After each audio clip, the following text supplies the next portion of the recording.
Marines moved up the highway to Camp Crome. But the trucks and armored personnel carriers were met with an amazing display of what General Ramos called people power. The purpose of this video is to compare the implementation of martial law and the assassination of Ninoy Aquino, and how it created unity and nonviolent protest in the Philippines. We'll get started with a quick overview of important events during the People Power Revolution prior to the assassination of Ninoy Aquino.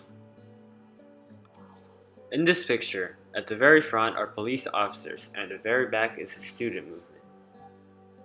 From 1965 to 1972, there was huge discontent around the country due to the diminishing freedom, economic chaos, and bureaucratic corruption under Ferdinand Marcos's presidency. In order to stay in power while abusing his power, Marcos declared martial law in 1972. As of the 21st of this month, I signed Proclamation number 1081, placing the entire Philippines under martial law. At this point, people's discontent and anger towards Ferdinand Marcos began to escalate because of the implementation of martial law. As shown in this newspaper cover, Marcos assured the citizens that it was not simply a military takeover, and that the nation would remain calm and business and life would go on normally. He also mentioned that the new military authorities were a power embodied in the Constitution to protect the Republic of the Philippines. As a result, this declaration helped him and the government retain more power because the new military authorities were able to reduce the number of protests and movements against him. Next, we are going to go forward in time to 1983 and the assassination of Ninoy Aquino, the leader of the opposition. Taken from inside an airplane, the video shows the assassination of Ninoy Aquino on August 21, 1983. From 1972 to 1983, the population of the Philippines was already unhappy with the Marcos regime because of the chaotic political conditions. Aquino returned to the Philippines from his exile in the US to support the citizens and fight against the Marcos regime. His death escalated the discontent with the regime because of his importance to the opposition and may have been what sparked the revolution. Next, we jump to the 1986 elections where Marcos is re-elected.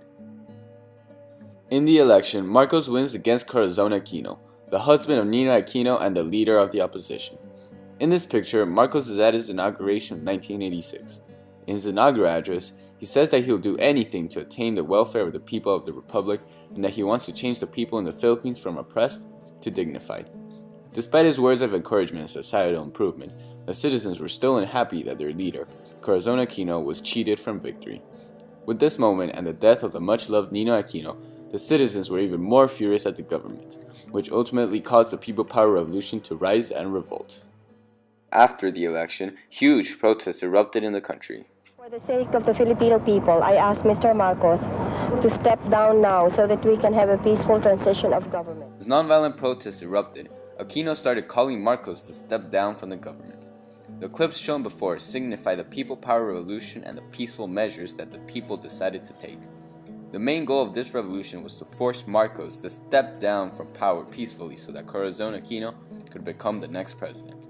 Unity and nonviolent protest was key at this time. Witnesses have said that nuns would stand in front of the tanks to offer flowers to the troops and soldiers. After a dramatic series of events, Aquino is sworn in. After several days of struggle and protest from the people, on February 25, 1986, Marcos willingly leaves the country and surrenders his power. As seen in the picture, Corazon Aquino is sworn in as President of the Philippines. The People Power Revolution comes to an end.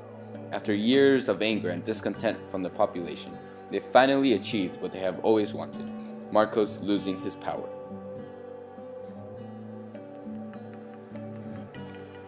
To conclude this video, Marcos's abuse of power, the implementation of martial law, the assassination of Ninoy Aquino, and Marcos's victory in 1986 guided the citizens of the Philippines through the People Power Revolution.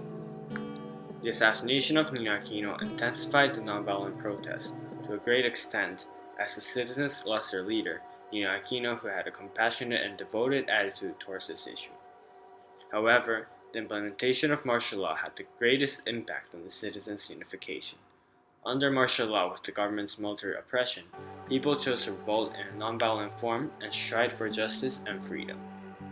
Furthermore, this form of protest is seen in various revolutionary movements today and in the past, such as the nonviolent resistance led by Martin Luther King Jr. in mid-20th century in the United States.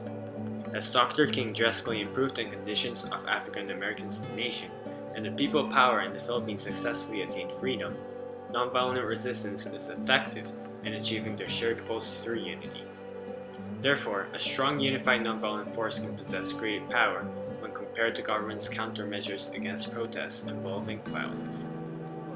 As the day ended, his forces in their first appearance on the streets were turned back, the tanks returning to base, the people cheering them on with the slogans and victory signs of Aquino echoing behind them.